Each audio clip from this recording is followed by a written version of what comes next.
کہتے ہیں جی ہم نے عورت کو برگلایا، اس کو پٹی پڑھائی کہ دیکھو تمہیں حقوق نہیں مل رہے، یہ دیکھو لوگ دفتروں میں جاتے ہیں تمہیں نہیں جاتے، تم مردوں کے شانہ بشانہ نہیں چلتی، یہ نہیں ہوتا وہ نہیں ہوتا۔ کہتے ہم نے بڑی لمبی چوڑی پٹی پڑھائی اور ہم اپنی پٹی پڑھانے میں کامیاب ہو گئے۔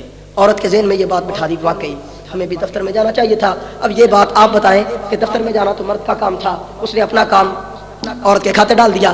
دفتر میں بیٹھنا عورت کا کام تھا، اپنا کام عورت کے کھاتے میں ڈال دیا۔ یہ ڈرائیونگ کرنا مرد کا کام تھا، اپنا کام عورت کے کھاتے میں ڈال دیا۔ یہ پہلی ونستعینہ ونستغفرہ ونؤمن بہ ونتوکل علیہ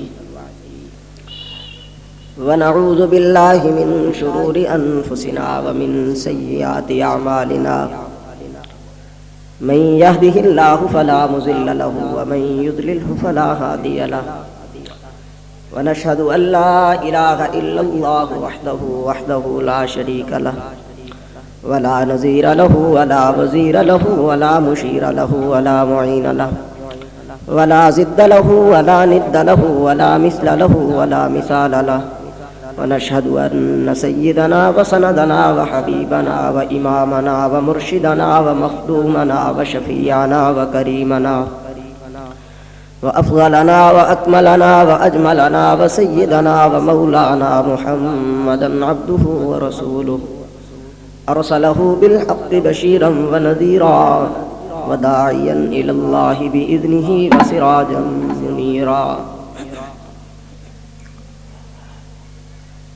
أما بعد فأعوذ بالله من الشيطان الرجيم بسم الله الرحمن الرحيم الرجال قوامون على النساء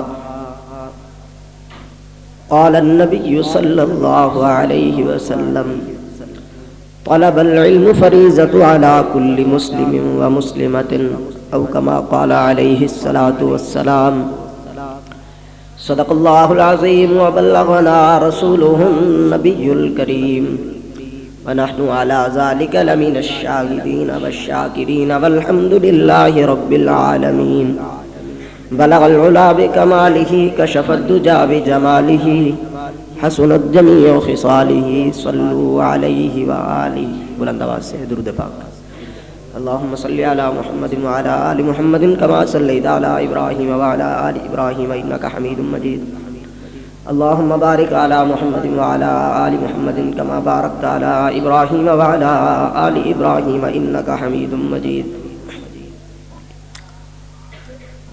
گرامی قدر، واجب الاحترام، قابل تکریم، معزز مکرم محترم دوستو، بزرگوں، بھائیوں، عزیز نوجوان ساتھیوں،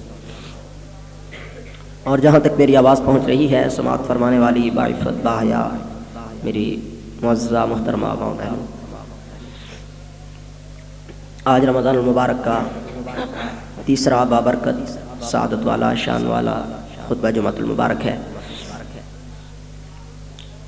اتفاق کی بات ہے، آدمی سوچتا کچھ ہے ہوتا کچھ ہے۔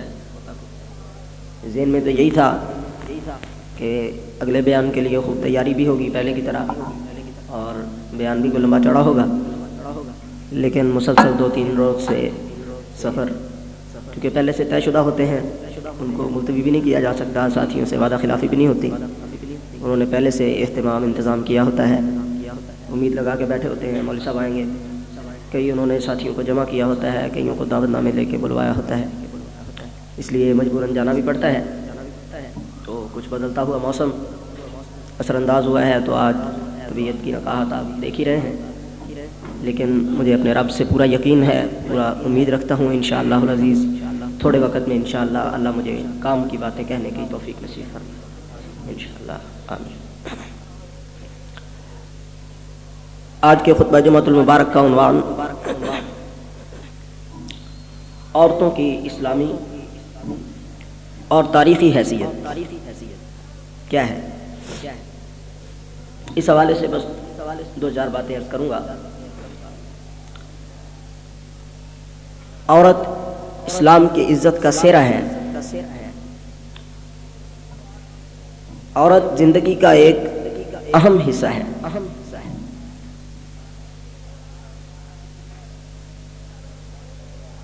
لیکن کفر نے اور کفریہ طاقتوں نے عورت ہی کو ذریعہ بنایا ہے اسلام کی عظمت کو پامال کرنے کا.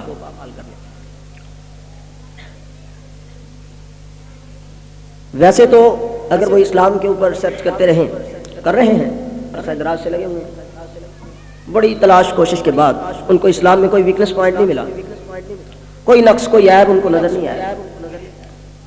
اپنے طور پہ وہ مکھیاں کیڑے نکالتے رہتے ہیں، لیکن ہمارا یہ دعویٰ ہے کہ اسلام میں عیب کوئی نہیں.